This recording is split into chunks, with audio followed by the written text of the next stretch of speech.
Bueno, aficionado al fútbol y aficionado al Tenerife, pero el fútbol para mí es básicamente el Tenerife, eso lo tengo clarísimo. Pues el club de mis amores y sin duda una institución a la que conozco desde pequeño, desde prácticamente cuando tuve uso de razón, ya estaba en el estadio sacándome fotos con jugadores.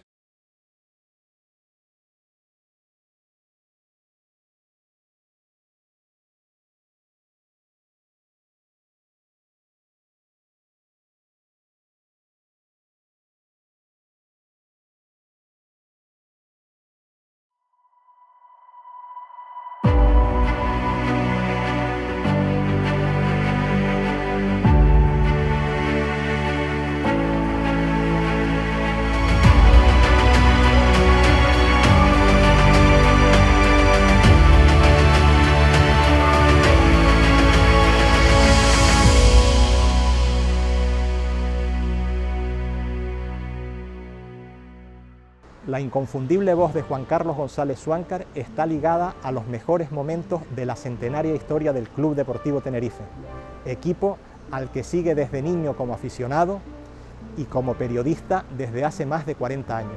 Hijo de Vicente González Vigoal, se adentró en el mundo de la información pasando a máquina las crónicas de su padre para empezar a colaborar en el curso 75-76 en medios como La Hoja del Lunes, La Tarde o Radio Club Tenerife.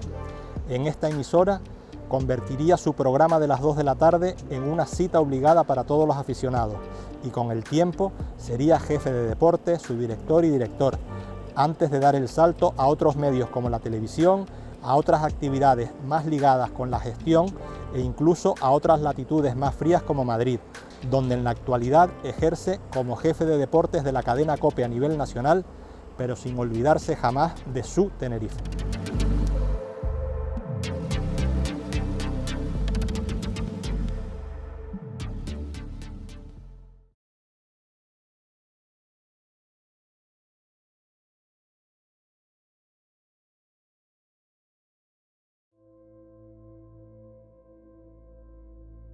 En primera división, con 2-3 años, tengo fotos que yo no recuerdo ese día, pero con Paquillo, con José Juan, y después muchos partidos, uno detrás de otro, en segunda, aquella dramática pérdida de la categoría cuando se produjo la reestructuración, los encuentros en tercera, que uno iba a ver cuántos goles le metía al rival, aunque tuvimos que tardar 3 años para subir.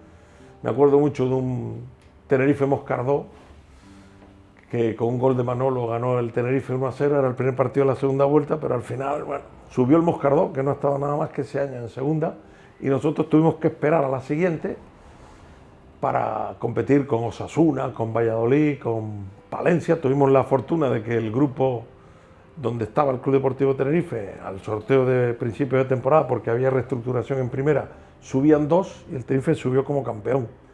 Así que esa era la parte, digamos, de la niñez. A partir de la niñez, pues han sido muchos años siguiéndolo, y luego con la fortuna de ocuparte periodísticamente también del equipo. Al final me acerco al fútbol de una manera más próxima a través de los medios de comunicación. Lo primero fue, como digo, Hoja del Lunes y La Tarde, a través de mi padre, y rápidamente, sin solución de continuidad, empecé en Radio Club Tenerife de la mano de Juan Carlos Carballo, que se iba a la agencia EFE y me dijo: ocúpate del deporte. Los deportes entonces no eran un seguimiento tan diario ni sistemático. Yo ya estaba en la Facultad de Ciencias Económicas y hacía un programa los jueves y los domingos. Luego llegó la cadena SER a Radio Club, con Paco Padrón al frente, en el 79, y ahí hacía programas todos los días, a las 2 de la tarde y a las 10 de la noche, con gente como Carlos Luis Chevillí, que me acompañó en el 14-15, y con tantas personas que luego me fueron acompañando, como Maite Castro, Javier Cabrera, Juanjo Toledo, y por supuesto inolvidables como Jesús Infante, Juan Ramón Hernández, Juan Carlos Vera, etcétera, etcétera. Hice un curso puente en periodismo y una época que por los años de ejercicio la Asociación de la Prensa y la universidad otorgaban la titulación, como otros muchos informadores de la época. Así que lo conseguí también por esa otra vía, pero para mí era importante también terminar la carrera de económica. Hice 4 años seguidos con todo el grupo que recuerdo, y a partir del 79, precisamente con este del doble programa, ya me tomé con mucha más tranquilidad el resto, porque ya además empecé a viajar con la cadena SER y tardé otros 4 años en acabar los 2 últimos, pero bueno, acabé y he ejercido, y eso me ha servido mucho luego para dedicarme a administrar empresas al mismo tiempo que no he abandonado la faceta periodística, aunque estuve 10 años, como muchos saben, prácticamente al margen del periodismo ejerciendo. El primer descenso que se produce en el Club Deportivo Tenerife, bueno, el primero es de primera a segunda otra vez, en la incursión del año 60, y el primer descenso es por una reestructuración de la segunda división, que iba a pasar a un solo grupo de 20 equipos. Y el Tenerife, que era un equipo normalmente de zona media alta de segunda división, bueno, pues acabó noveno, bajaban del 9 al 16, y noveno porque perdió en la última jornada frente al Levante, por eso al Levante nunca le he tenido mucha estima, y el Mestalla y el Ceuta empataron a 0. Era el resultado justo, lo único que dejaba al Tenerife fuera, y siempre me acuerdo de mi padre, Vicente González Vigoal, verlo así triste en una escalera en mi casa por aquel descenso. Yo todavía tenía pocos años, no entendía muy bien, pero sí recuerdo que aquella fue una etapa crítica. Nos cambiamos el nombre, Tenerife Atlético, camiseta celeste y pantalón blanco. Luego volvimos al Club Deportivo Tenerife y José González Carrillo hizo una gran labor, subió el equipo, y a partir de ahí otra vez a segunda, caída ya en segunda B, hasta que apareció el segundo ascenso con Javier Pérez de segunda a primera división, y ahí fue cuando yo pensé de verdad que ese era nuestro destino, como le pasa al Villarreal. El máximo exponente de que ha sido el mejor presidente de la historia, sin duda, un dirigente enorme. Yo podría decir ahora, con algunas sombras y muchas luces, me da igual. Supongo que mucha gente que ha pasado a la historia también las han tenido. Era un extraordinario dirigente deportivo que tuvo la suerte de conseguir los resultados que le llevaron al éxito al Tenerife y de estar muy bien rodeado. Fíjate, el Tenerife, cuando te pones a mirar esos 10 años y tú dices, ¡qué barbaridad lo que fuimos! Él también decía mucho, lo que fuimos y lo que somos. El 0-0 del estadio lo viví de camino, estaba ya en Madrid y fuimos en coche, porque para no tener que alquilar coches allí, los llevamos desde España. Manolo llevaba uno, yo llevaba otro, éramos los que íbamos, y me acuerdo perfectamente, cuando paramos en Montecarlo, nos quedamos a cenar en Génova, que ahí sí que tengo anécdota, en Génova, porque estaba Víctor en la Sampdoria, pero ahora la cuento. Digo, nos quedamos en Montecarlo desde arriba, miramos, o no Montecarlo, miramos, y llamo por teléfono, ya estaban los inalámbricos, 2 años antes en Seúl, pues fue cuando empecé a verlo, y pregunté, 0-0, no se ha movido, no sé qué. Bueno, total, así me enteré, es verdad. Y la vuelta, estaba en el estudio con Luis Aragonés, que me decía, era comentarista en ese mundial, Luis Aragonés y Valdano, y me decía, dile a tu presidente que me fiche. Al final la promoción fue Málaga Español y Tenerife Depor. Y ganó el Español y ganó el Tenerife. Y él se fue al Español. No lo quería en ese momento Javier Pérez. El debut en la UEFA, que debería ser motivo de orgullo, lo viví yo muy bien, pero vi que había 13.000 espectadores en el estadio, aquello me dejó frío. Y en el siguiente viaje que hicimos, que lleva todas, me acuerdo los aviones pequeños aquellos, la escalerilla era muy cortita, y me dice Jorge Valdano, no voy a seguir el año que viene. Claro, era una cosa entre nosotros porque teníamos mucha complicidad. No voy a seguir el año que viene. Digo, ¿pero por qué? Si tú has visto, debutamos en Europa, eso fue no me acuerdo si íbamos a Vigo, a un partido de estos, no, tal, no sé qué. Y dice, que hemos llegado al techo. No habíamos llegado al techo. Luego ya comprobamos que eso fue en el 93, pues estuvimos hasta el 99 en primera división.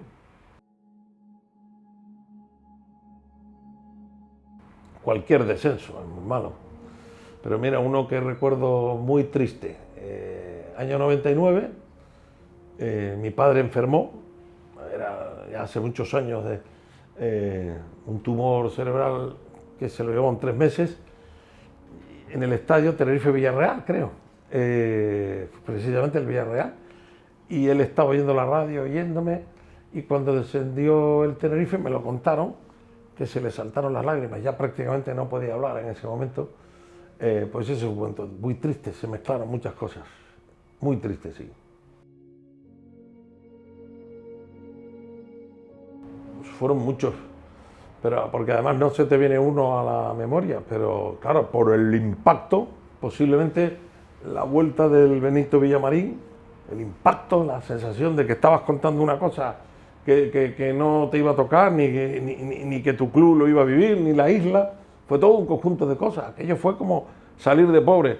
Y siempre lo cuento, pero lo tengo que repetir otra vez, porque la imagen que me viene a la cabeza, después yo venía de Zagreb, del europeo. No estuve el día del Castilla, me fui ya a Zagreb, y luego no vi el partido del Figueras, ni la última jornada. Y en la promoción, pues llegaba prácticamente para los partidos. Y recuerdo que venía uno como el Betis, el favorito, comer con Rafa Almansa, que estaba entonces en la SER, al lado de la radio, y poco más o menos de lo que hablábamos era del lío que se había montado en el Tenerife por las primas. Total, que empieza aquel partido, metemos 4 y ya uno se lo cree, pero así todo vamos a Sevilla con esa sensación de que eres un equipo pequeño al lado del Betis. Y recuerdo lo que te iba a decir, es un grupo de aficionados del Tenerife que cantan el Riqui Raca, zumba raca, sin bomba. Y llega un grupo del Betis, ahí sí que me calenté, paletos, paletos, paletos. Digo, paletos, paletos, que cuando terminó lo que dije en la radio, toma paletos. Efectivamente, fue una anécdota, pero si me dice momento maravilloso, ese. Redondo, lo tengo muy claro. Bueno, y unos cuantos más, pero Fernando Redondo es que cuando estaba aquí lo discutían mucho también la gente, pero es lo que toca. También lo discutieron en el Madrid y ahora lo consideran uno de los... Lo que pasa es que es muy especial, eso hay que decirlo. Ahora, quiere decir especial, digo, fuera del campo, no le gustan las entrevistas, y en cambio en el Mundial del 94 fue comentarista de la cadena SER. Ahí tengo 2. Son Heinkens y Valdano. Para el Tenerife, yo creo, bueno, si me das uno, Valdano significó la explosión, porque lo cambió todo, hasta grabó discos. Si iba a leer como estaba aquí y digamos éramos compañeros anteriores en la SER, pues iba a leer muchas veces el periódico allí, entraba en el despacho, se quedaba allí, yo encantado, comíamos mucho y demás. Pero reconozco que además de Valdano, Heinkens hizo una labor extraordinaria. Fíjate que los dos luego se fueron al Real Madrid, casualidades de la vida, ¿o no? Manolo Lama, sin duda, durante mucho tiempo, pero claro, y ahora lo tengo en la cercanía. Pero es que sería muy injusto con un montón de gente aquí de la radio. Pero te voy a nombrar a uno que falleció, José Juan Arbelo, que tuvo un derrame cerebral con 29 años y lo tengo siempre presente. Era un compañero queridísimo, buena persona, jovencísimo, que te pase eso, que estaba, sus padres que les tenían un gran aprecio, pues me lo decía que sintió un dolor de cabeza, se desmayó y se quedó. Hay muchos también, compañeros de otra emisora, pues fíjate tú, cuando en mi momento a nivel nacional Ciro López, que ahora lo tenemos, y yo creo que tuve, porque esa fue la feliz idea de ir juntos al Mundial de China, fíjate, Buján y compañía. Y la verdad que me lo pasaba muy bien con él, y ahora está con nosotros, pero Ciro López siempre fue alguien con el que tenía mucha complicidad, y fíjate, uno estaba en Antena 3 y otro en la SER. Y en Canarias, compañeros de otras emisoras, que hay muchísimos. Domingo Álvarez, Juan Carlos Castañeda, etcétera. Y ahora, hablando de compañeros de mi emisora y de otra emisora, mi complicidad con José Antonio Pérez y con Willy García ha sido extrema, porque además eran dos magníficos narradores y durante muchísimo tiempo pues compartimos micrófonos. Otro es Ángel Llanes, que ahora está en la COPE precisamente, que era un tío, era un tocapelotas, si tengo que decirlo así. Sinceramente, te voy a decir que no, porque vengo, antes de la pandemia venía cada 3 semanas, a veces, o sea, el cómputo global, que a mí me gusta la estadística, eran como unos 18 veces al año, eso es mes 2 veces y otro mes 1, más o menos. Es decir, no he tenido nunca la sensación de haberme ido. Yo te diría que echarlo de menos, no. Y lo del fútbol, pues no, porque también te digo una cosa, si estuviera en primera, que es donde creo que tiene que estar, o por lo menos intentar luchar, pues tampoco pasaría tiempo sin venir, porque estaría permanentemente en los partidos, pero honestamente, tú dices que la fiebre del tinerfeñismo y demás también baja, y te lo digo, quiero mucho al Tenerife, pero ya yo no me cojo el berrinche ese. Tenerife tiene, bueno, pues el amor futbolístico de tu vida. Estamos equilibrados en muchos aspectos, pero yo quiero decir, lo que más he podido aportar al Tenerife es mi querencia, y el Tenerife al final, bueno, está ahí y nos aporta mucho. Lástima que cuando uno hace de verdad una historia del Tenerife, te das cuenta que es un club de segunda, que estuvo 10 años ininterrumpidos en primera, que parecía que esa iba a ser, digamos que la tónica a partir de entonces, pero no se pudo conservar, y hemos vuelto a nuestra realidad, que es movernos en la segunda división.